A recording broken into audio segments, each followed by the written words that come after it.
Dewi Kupu-Kupu berseri-seri, cerita Douluo Dalu Soul Land 2 bab 9. Tidak, aku harus gigih. Saya tidak bisa didiskualifikasi. Huo Yuhao menggertakkan giginya erat dan mempercepat langkahnya lagi. Demi membersihkan pikirannya yang lelah, dia bahkan mengaktifkan kekuatan jiwanya dan melepaskan spirit shock yang ditujukan pada dirinya sendiri. Rasa sakit yang hebat dalam pikirannya juga merangsang fungsi tubuhnya, dan tentu saja, kecepatannya meningkat sedikit lagi, memungkinkannya untuk menyalip beberapa orang di bagian paling belakang kelompok. Zhou Yi diam-diam berdiri di sana. Dia tidak memperhatikan siswa yang sudah menyelesaikan pangkuan mereka.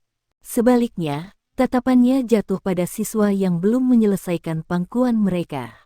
Dari para siswa ini, orang yang memiliki ekspresi paling lelah adalah Huo Yuhao. Seragamnya, yang sudah basah oleh keringat, bukanlah sesuatu yang bisa dipalsukan.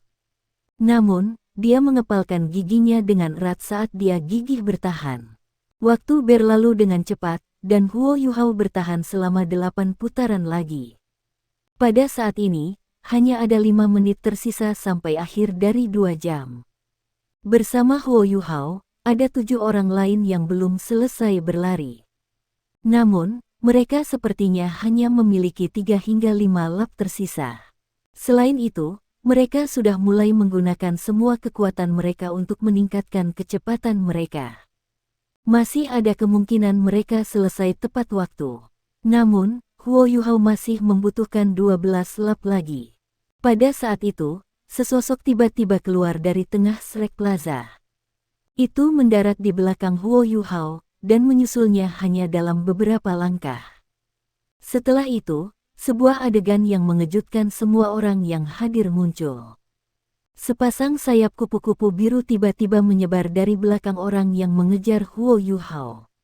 Ujung setiap sayap tanpa henti berubah antara biru tua, biru, dan biru muda, sementara permukaan masing-masing sayap mirip dengan lingkaran cahaya berbentuk V yang telah tertanam di langit biru yang pada gilirannya membawa cahaya ke dunia manusia. Bentuk dan warnanya sangat indah dan sempurna. Ketika sepasang sayap yang begitu indah tiba-tiba muncul, kejutan yang diberikannya kepada semua orang terlalu hebat. Praktis semua siswa, terlepas dari apakah mereka laki-laki atau perempuan, menjerit. Sepasang sayap itu terlalu indah. Permukaannya menyerupai semburan putih yang mengalir dari lautan biru. Pola-pola di atasnya, serta warnanya, sangat luar biasa.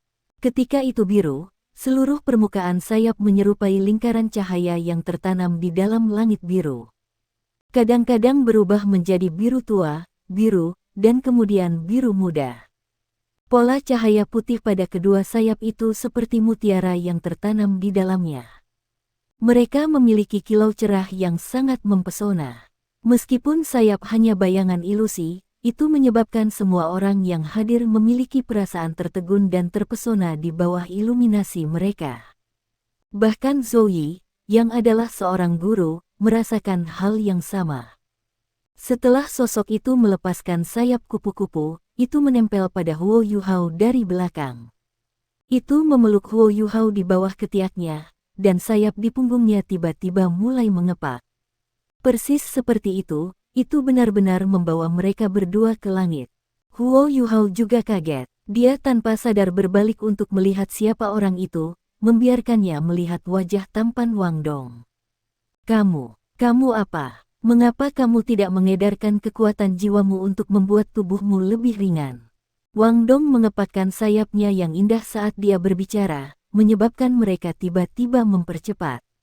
Dia kemudian membawa Huo Yuhao bersamanya saat dia terbang mengelilingi Shrek Plaza dengan kecepatan tinggi. Huo Yuhao juga terpana oleh sepasang sayap di punggung Wang Dong. Terlalu cantik, mereka benar-benar terlalu cantik. Apakah ini jiwa bela dirinya?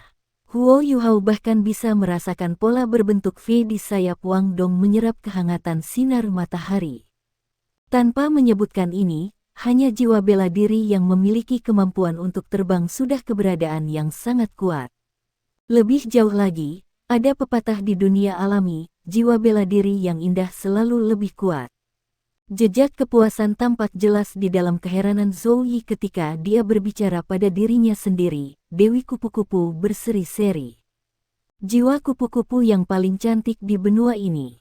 Bagus, sangat bagus. Setidaknya tidak semua dari mereka mengecewakan saya. Kecepatan terbang Wang Dong sangat cepat. Dengan kecepatannya, menyelesaikan 12 putaran dalam waktu 5 menit bukanlah tugas yang mustahil lagi. Ketika keduanya secara bersamaan mendarat setelah menyelesaikan putaran terakhir Huo Yuhao, mereka tidak bisa membantu tetapi tersandung. Huo Yuhao buru-buru berbalik dan mendukung Wang Dong. Namun, ia juga jatuh ke belakang, menyebabkan Wang Dong jatuh di atasnya. Meskipun kultivasi Wang Dong tidak bisa dianggap lemah di antara teman-temannya, dia masih anak-anak. Setelah lebih dari 3.000 meter saat membawa Huo Yuhao, kekuatan jiwanya telah sedikit overdraft. Begitu dia mendarat, sepasang sayap menyilaukan di punggungnya ditarik ke tubuhnya. Ekspresinya juga menjadi pucat. Huo Yuhao hancur di bawah tubuh Wang Dong, tetapi jejak senyum masih muncul di wajahnya. Terima kasih. Aku menghancurkanmu terakhir kali, dan kau menghancurkanku kali ini. Wang Dong merangkak kembali dengan ekspresi jijik di wajahnya. Kau bocah nakal, apa kau pikir aku ingin berada di atasmu? Huo Yuhao tidak marah dengan apa yang dikatakan Wang Dong saat dia merangkak bersamanya. Sementara terengah-engah, dia memberi acungan jempol pada Wang Dong. Wang Dong tertegun sejenak, lalu dia menganggukkan kepalanya dan memberinya jempol sebagai jawaban. Setelah itu, kedua orang itu hanya bisa tersenyum. Dendam mereka sebelumnya juga benar-benar menghilang pada saat ini. Semua siswa telah menyelesaikan 100 putaran dalam waktu yang ditentukan. Mereka sekarang berdiri di tengah-tengah Shrek Plaza, beristirahat. Zhou Yi tanpa ekspresi menoleh ke arah para siswa ketika dia dengan acuh tak acuh berkata, orang-orang yang namanya saya panggil, melangkah maju. Cheng Cheng, Qiu Jianrao, Tang Dao, Sangguan Chentian, Lin Zheyu, Sugeyun, Tai Long, Tang Ling, dan Yun Xiaopiao. Sebanyak 9 siswa dipanggil olehnya. Para siswa jelas tidak pernah berharap Zhou Yi dapat benar-benar memanggil nama 9 siswa, meskipun mereka tidak memberikan pengenalan diri. Para siswa yang dipanggil perlahan melangkah maju. Zhou Yi dengan acuh tak acuh berkata, kalian 9 bisa pergi mengepak barang bawaan Anda dan meninggalkan akademi. Mulai saat ini, Anda bukan lagi siswa Akademi Shrek. 9 siswa yang masih lelah berlari segera tercengang, sementara siswa lain meledak dengan keributan. Guru, mengapa? Pemuda tinggi bernama Tai Long melangkah maju dengan ekspresi marah di wajahnya. Dari para siswa yang telah menyelesaikan 100 putaran mereka, dia berada di kelompok orang pertama. Dia adalah salah satu orang pertama yang selesai. Zhou Yi dengan dingin menjawab, Akademi Shrek tidak membutuhkan siswa yang penuh trik. Jika kami mengolah orang seperti Anda, yang memiliki kekuatan tetapi tidak memiliki sikap yang baik dan jujur, satu-satunya hal yang akan Anda bawa ke negara manapun adalah bencana, bukan bantuan. Tai Long, katakan sendiri, apakah kamu menjalankan 100 putaran penuh tadi? Aku secara alami berlari cukup, Tai Long memprotes. Zhou Yi tertawa, kamu berlari cukup, jika ingatan saya benar, ketika semua orang mulai berlari, Anda tidak tergesa-gesa berjalan 2 putaran karena fakta bahwa saya belum tiba di Shrek Plaza. Anda hanya mulai mengejar ketinggalan ketika kelompok terkemuka berada di pangkuan kelima mereka. Karena ini, Anda tidak menjalankan 100 putaran penuh, tetapi 97.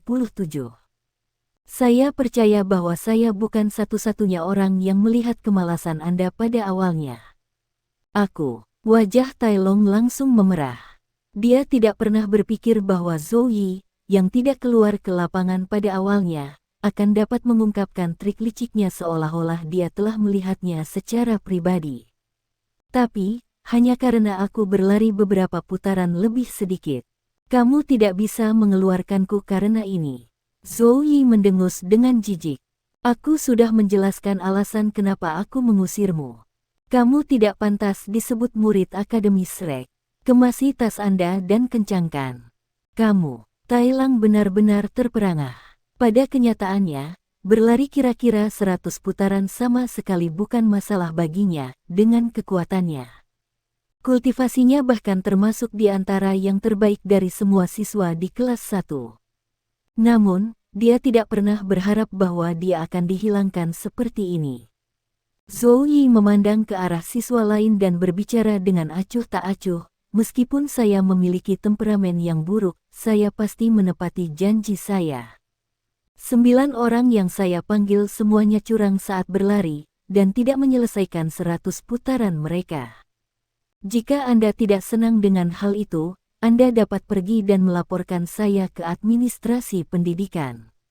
Tapi untuk sekarang, kamu bisa pergi. Guru Zhou, saya menolak untuk menerima ini. Dia tidak berlari 100 putaran sekarang, dia hanya berhasil menyelesaikannya dengan bantuan orang lain. Mengapa dia tidak dieliminasi? Siswa lain yang tersingkir bernama Lin Ziyu berbicara dengan marah sambil menunjuk ke arah Huo Yuhao. Zhou Yi tertawa, kamu menolak untuk menerimanya. Dia bernama Huo Yuhao. Dan jika dia belum selesai menjalankan 100 putaran, dia akan berada di antara kamu sekarang. Saya tidak akan mengubah apa yang saya katakan. Dia menyelesaikan 100 putaran. Saya tidak pernah mengatakan bahwa membantu orang lain dilarang. Wang Dong membantunya, sesuatu yang dia lakukan secara sukarela.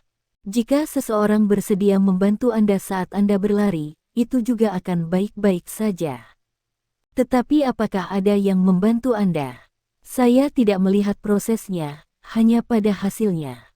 Dan hasilnya adalah, Huo Yuhao menyelesaikan 100 putaran, sedangkan Anda tidak.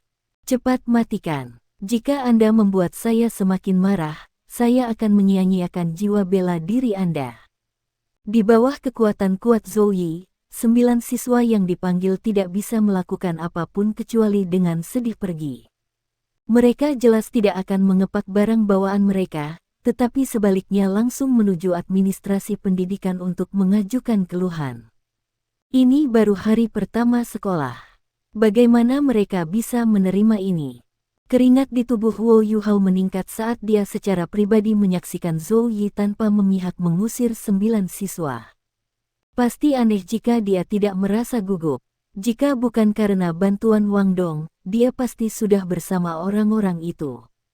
Ketika dia memikirkan hal ini, dia tidak bisa menahan diri untuk tidak melirik Wang Dong. Ekspresi siswa yang tersisa telah sepenuhnya berubah. Mereka bahkan tidak berani bernapas berat sambil menatap Zhou Yi. Hanya 2 jam, namun Zhou Yi telah menetapkan otoritas absolutnya atas kelas 1. Kembalilah ke asrama dan ganti pakaianmu. Setelah itu, kembali ke kelas untuk kelas. Saya akan memberi Anda 15 menit. Begitu dia selesai berbicara, Zhou Yi berbalik dan kembali ke ruang kelas. Tidak ada yang berani membuang waktu saat ini. Mereka dengan keras bubar, karena praktis mereka semua berlari kembali ke kamar asrama mereka. Wanita tua itu terlalu ganas. Wang Dong berbicara ketika bergegas kembali ke asrama dengan Huo Yuhao. Huo Yuhao berbalik dan berkata, terima kasih. Jika bukan karena Anda, saya khawatir itu. Wang Dong mendengus dan berkata, jangan berterima kasih padaku. Jika bukan karena pertarungan kami, Anda bisa melakukannya sendiri. Anda bisa masuk dan ganti baju dulu, saya tidak terlalu berkeringat. Huo Yuhao tertegun. Kamu tidak ingin berubah bersama untuk menghemat waktu. Wang Dong menjawab, apakah Anda lupa tentang 5 aturan yang saya katakan kemarin? Saya tidak suka melihat tubuh orang lain, itu membuat saya merinding. Percepat, Huo Yuhao tidak repot menanggapi. Dia buru-buru kembali ke kamar mereka dan melepas bajunya yang basah kuyup. Dia kemudian menggunakan kain bersih untuk menyekat tubuhnya, sebelum berganti ke seragam sekolah yang lain. Dia harus menunggu sampai setelah kelas sebelum dia bisa membersihkan tubuhnya yang kotor. Ketika dia meninggalkan ruangan, giliran Wang Dong untuk berganti pakaian. Pada saat itu, Huo Yuhao masih agak kehabisan nafas. Sepasang sayap yang muncul di punggung Wang Dong tanpa sadar muncul di benaknya lagi. Terlalu cantik, mereka benar-benar terlalu cantik. Apa itu jiwa bela diri itu? Mungkin yang lain mungkin tidak memperhatikan apapun, tetapi Huo Yuhao pernah. Ketika Wang Dong telah melepaskan jiwa bela dirinya, cincin jiwanya juga muncul. Dia secara tak terduga memiliki dua dari mereka. Namun hal yang mengejutkannya bahkan lebih dari itu, adalah bahwa Wang Dong benar-benar memiliki cincin jiwa kuning dan ungu. Dengan kata lain, cincin jiwa keduanya adalah 1000 tahun. Ini sudah melampaui akal sehat para penguasa jiwa normal. Tidak heran dia begitu sombong, dia benar-benar memiliki sarana untuk melakukannya. Ketika dia membandingkan kekuatannya dengan kekuatan Wang Dong, dia benar-benar terlalu lemah. Saat ia merenungkan hal ini, Wang Dong keluar dari kamar mereka setelah berganti pakaian. Mereka berdua tidak berani membuang waktu, mereka kembali ke ruang kelas secepat mungkin. Zhou Yi memberi mereka waktu 15 menit untuk berubah, tetapi dalam kenyataannya, bahkan orang paling lambat pun tidak butuh 10 menit. Semua siswa sudah duduk dengan rapi di dalam kelas. Mata mereka masih dipenuhi ketakutan ketika mereka melihat 9 kursi kosong. Semua orang yang hadir telah mendengar ungkapan akademis Rex sulit untuk masuk, tetapi mudah untuk pergi. Namun, mereka hanya merasakan perasaan bahaya yang kuat setelah itu terjadi tepat di depan mereka. Tidak ada yang berani berpikir untuk berbuat curang lagi. Ketika menit ke-15 tiba, Zhou Yi berjalan ke ruang kelas tepat waktu. Ketika dia melihat bahwa ke-91 siswa semuanya hadir, dia mengangguk. Dia kemudian berkata, "Kita akan mulai kelas sekarang. Secara keseluruhan, tes Anda sebelumnya telah membuat saya puas. Sebagian besar dari Anda mampu menyelesaikan tes lari sederhana." Huo Yuhao, berdiri. Guru Zhou. Huo Yuhao dengan cepat berdiri. Punggungnya lurus-lurus. Zhou Yi dengan dingin berkata, "Umumkan peringkat jiwamu." "Iya nih, kekuatan jiwaku berada di peringkat ke-11. Huo Yuhao berbicara dengan hormat. Sejak Zhou Yi memanggil nama mereka sebelumnya, dia tahu bahwa dalam kenyataannya, Guru Zhou ini benar-benar mengerti mereka, meskipun dia tampak tidak masuk akal. Mungkin dia bahkan tidak akan bisa menyembunyikan kultivasinya daripadanya. Setelah mendengar kata-kata peringkat ke-11, sebuah ekspresi mencurigakan muncul pada semua siswa di kelas. Wang Dong bahkan langsung menutup matanya dengan tangannya. Memalukan, ini terlalu memalukan baginya. Dengan tingkat kultivasinya, dia benar-benar kehilangan seseorang di peringkat 11. Tunggu, bagaimana mungkin dia hanya berada di peringkat ke-11 dari kekuatan jiwa? Bukankah mendaftar di Shrek Academy memiliki persyaratan dasar bahwa siswa harus berada di peringkat ke-15? Ketika dia memikirkan hal ini, Wang Dong tidak bisa membantu tetapi mengangkat kepalanya untuk melihat Huo Yuhao dengan ekspresi terperangah. Benar, kekuatan jiwanya hanya di peringkat 11. Saya tahu, Anda semua sangat ingin tahu mengapa ia bisa lulus dari penilaian sekolah dan bisa menjadi mahasiswa baru. Saya hanya akan menjawab pertanyaan ini sekali, tidak ada yang bisa menanyakannya di masa depan kecuali dia dihilangkan. Dia adalah seorang siswa yang diundang secara khusus oleh akademi. Ketika dia memasuki akademi, dia tidak perlu lulus tes apapun. Namun, ini adalah satu-satunya pengecualian yang kami buat untuk siswa yang diundang secara khusus. Jika dia tidak dapat menyelesaikan tugas belajar yang ditetapkan akademi, dia juga akan dihilangkan. Oke Huo Yuhao, duduklah. Terima kasih, Guru. Saat Huo Yuhao duduk kembali, dia tidak bisa menahan perasaan heran. Kata-kata Guru Zhou jelas dimaksudkan untuk melindunginya. Dengan menjelaskan dengan jelas situasi pendaftarannya, bahkan dengan peringkat jiwanya yang tidak mencukupi, tidak ada yang akan menanyakannya di masa depan. Zhou Yi tampaknya tidak peduli dengan reaksi siswa terhadap ini. Dia berbalik dan menulis dua kata besar di papan tulis. Attack dan Defense. Setelah menulis dua kata di papan tulis, dia berbalik untuk menghadapi siswa sekali lagi. Saya tahu bahwa sebagian besar dari Anda sangat tidak bahagia karena hukuman yang saya berikan kepada Anda sebelumnya, serta pengusiran 9 orang itu. Hanya saja, Anda tidak berani menunjukkannya karena tekanan saya. Saya tidak perlu memberi Anda penjelasan. Orang yang tanggap secara alami akan memahami alasan saya di masa depan. Adapun para idiot yang tidak bisa mengerti, tidak apa-apa bagi mereka untuk tidak mengerti. Kami sekarang akan mulai kelas. Anda semua harus mengenali dua kata yang baru saja saya tulis di papan tulis. Serang dan pertahanan. Untuk kelas pertama kami hari ini, saya akan berbicara dengan Anda tentang teknik menyerang dan bertahan yang digunakan guru jiwa. Sejak zaman kuno, kita para master jiwa telah dipecah menjadi banyak sistem yang berbeda berdasarkan dari jiwa bela diri bawaan kita, seperti sistem serangan daya, sistem serangan agility, sistem bantu, sistem makanan, sistem kontrol, sistem pertahanan, dan seterusnya. Beberapa master jiwa mengembangkan kemampuan mereka menuju ekstrim dari satu sistem, sementara yang lain mengembangkan kemampuan mereka secara bersamaan. Berbagai jumlah metode untuk mengolah sama sekali bukan jalan yang terisolasi. Wang Dong, jawab pertanyaan ini.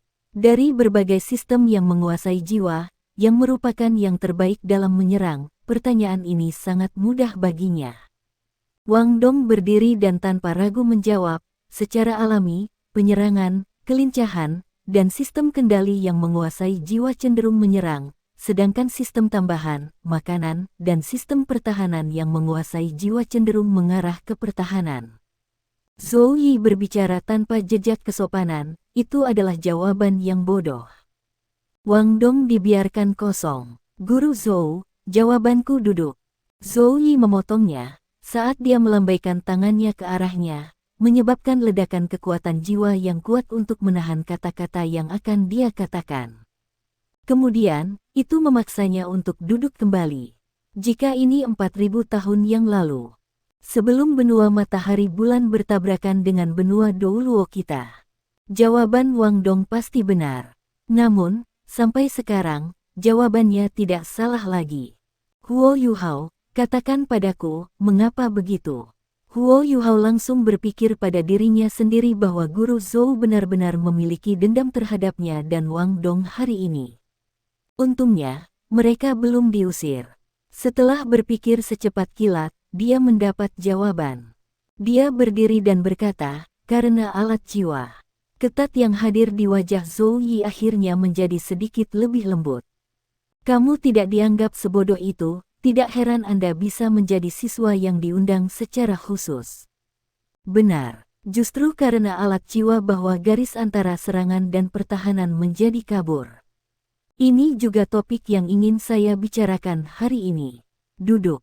Saya percaya bahwa setiap orang yang sangat jelas tahu bahwa pengembangan alat jiwa telah sangat cepat selama beberapa ribu tahun terakhir ini.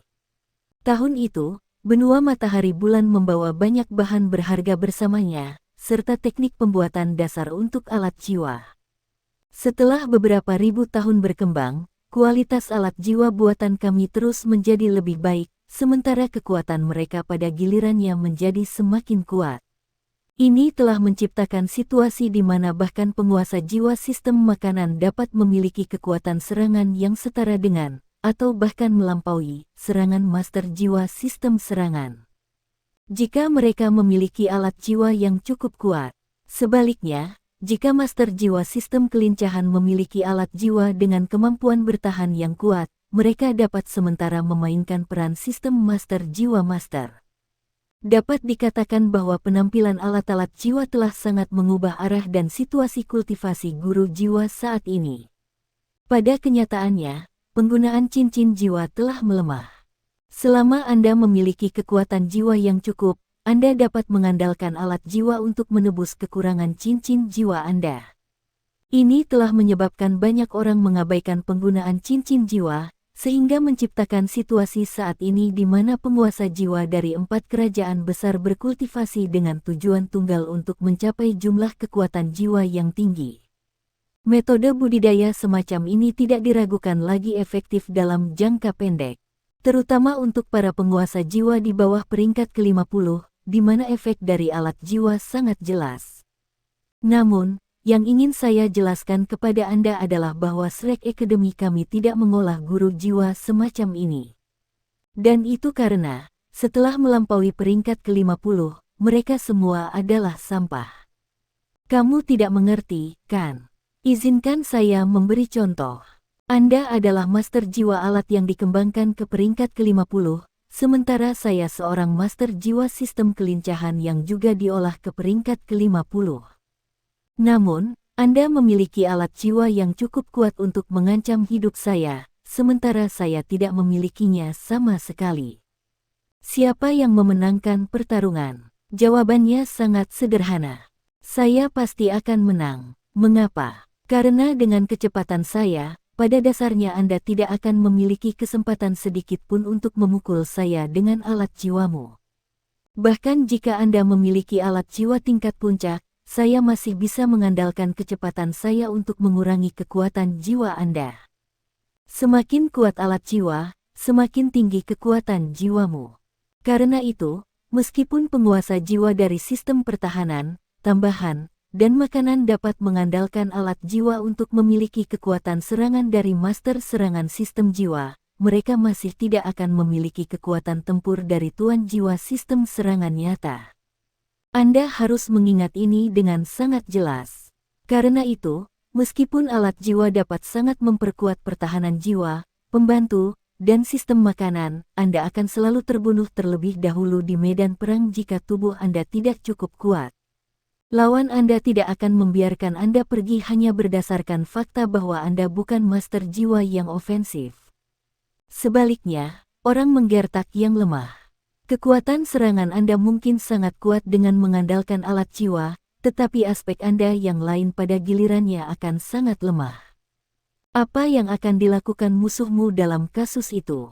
Demikian juga, jika aku sangat bugar, kekuatan tempurku akan sangat kuat dalam dan dari dirinya sendiri. Dengan demikian, memiliki alat jiwa yang kuat pada saat yang sama akan seperti menambahkan sayap ke harimau. Ini adalah ahli sejati. Garis yang memisahkan serangan dan pertahanan telah kabur. Saat ini, siapapun dalam tim master jiwa dapat mengisi peran penyerang.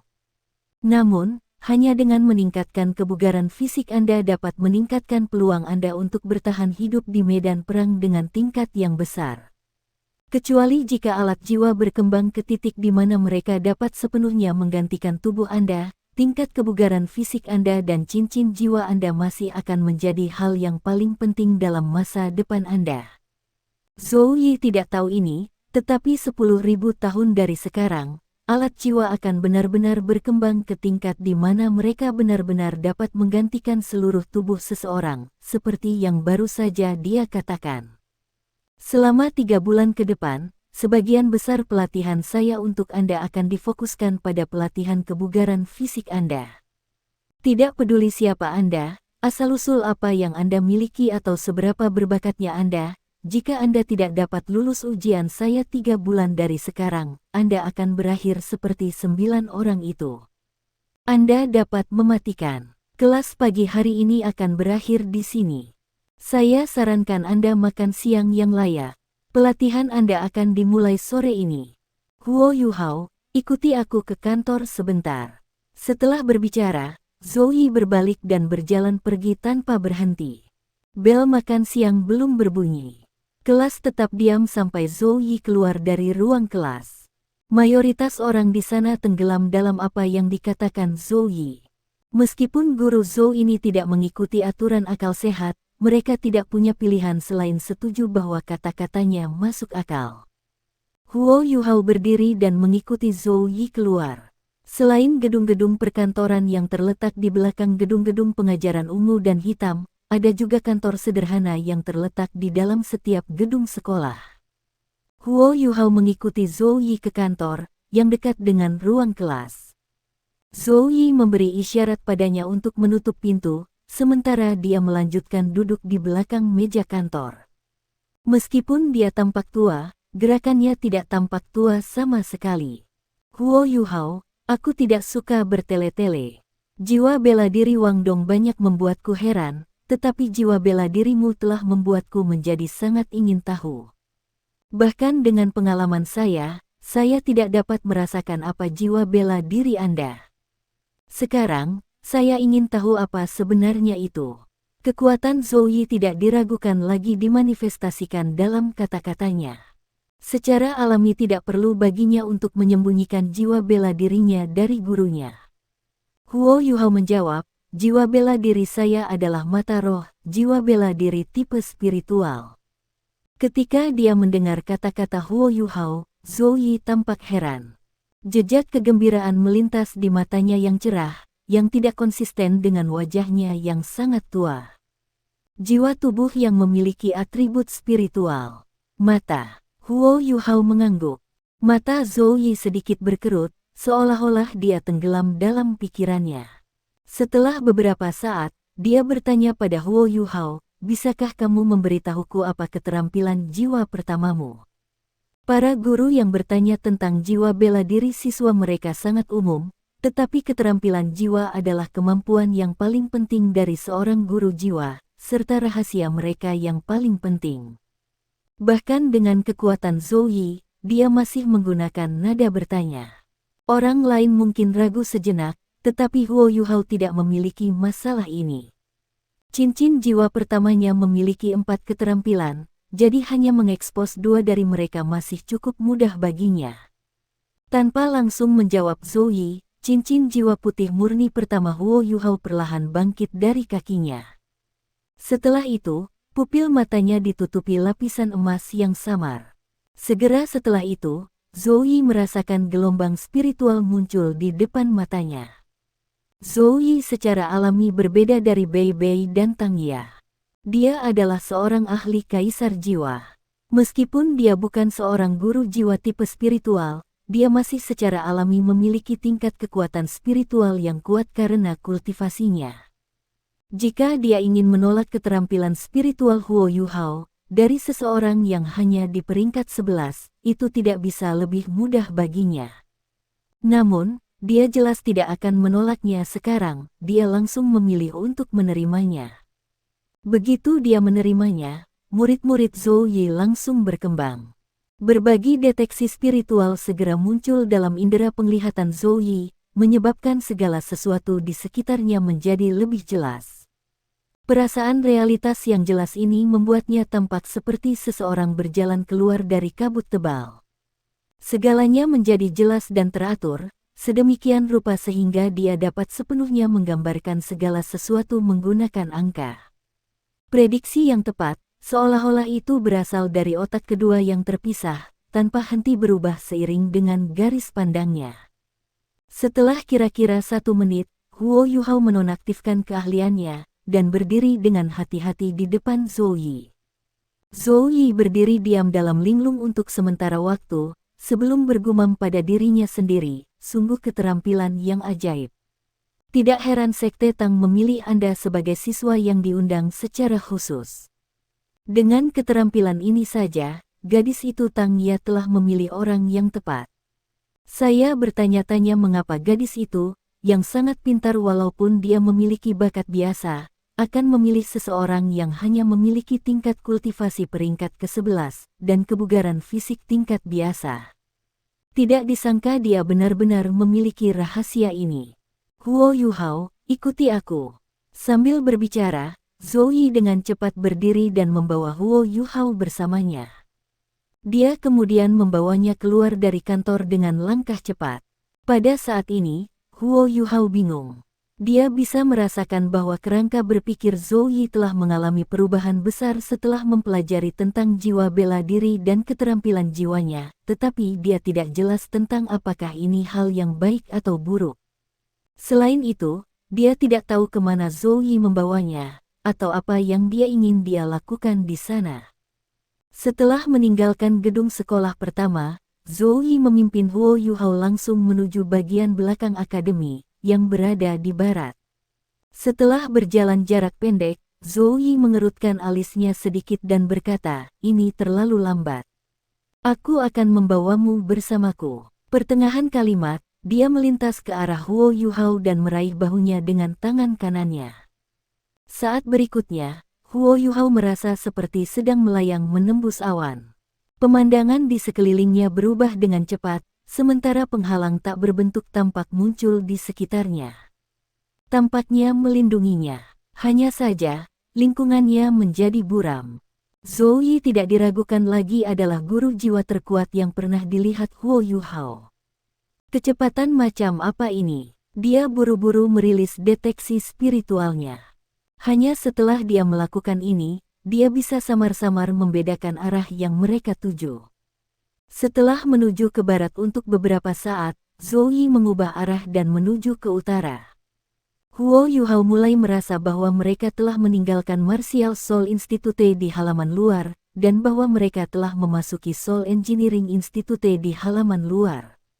Bahkan dengan tingkat kecepatannya, Zhou Yi hanya berhenti setelah beberapa menit berlalu. Mereka tiba di depan sebuah bangunan besar. Bangunan sekolah yang sebelumnya dilihat Huo Yuhao sudah cukup besar, tetapi mereka masih kalah oleh bangunan abu-abu persegi di depan mereka.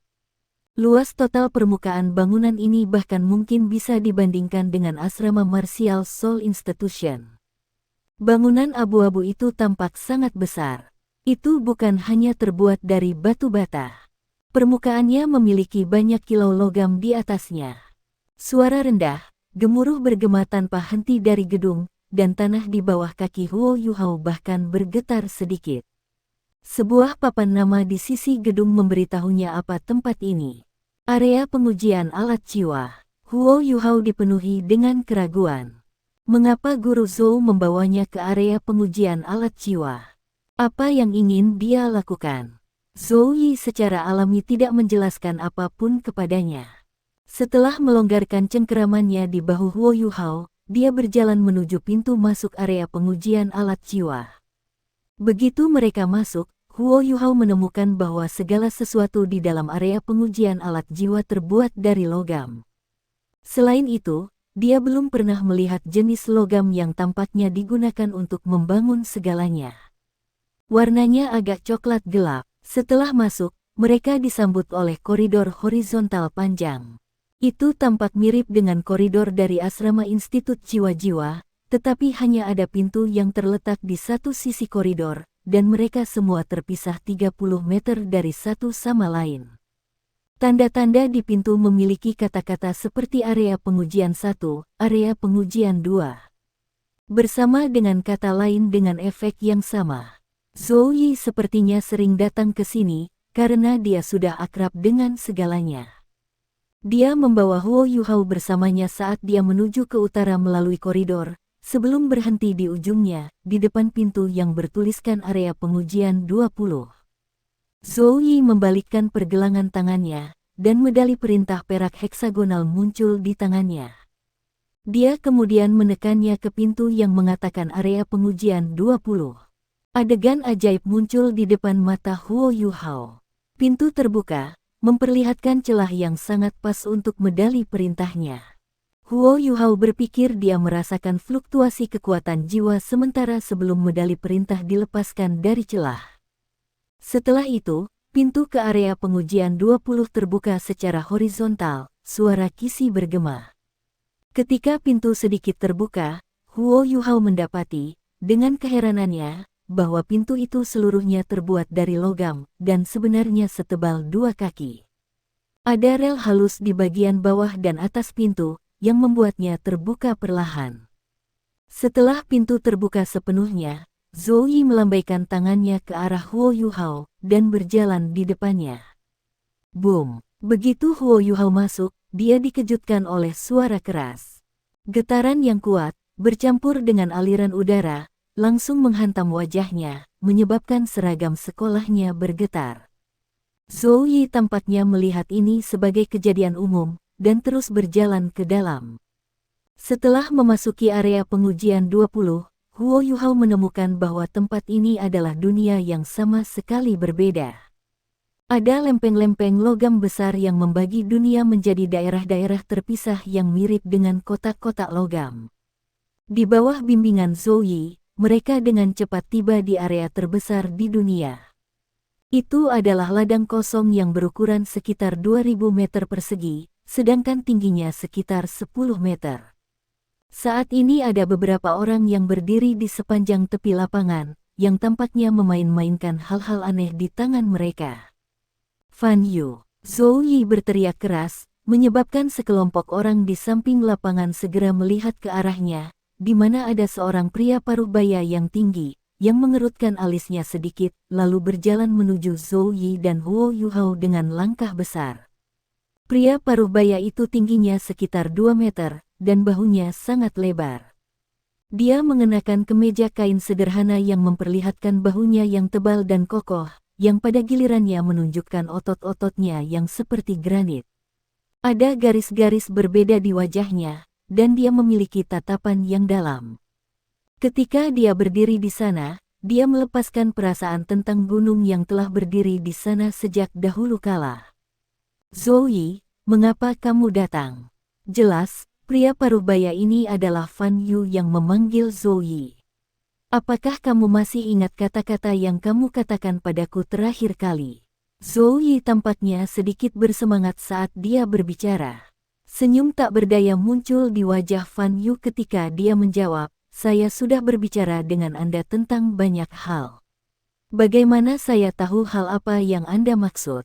Jika tidak penting, kembalilah dulu. Saya masih harus melakukan beberapa tes di sini.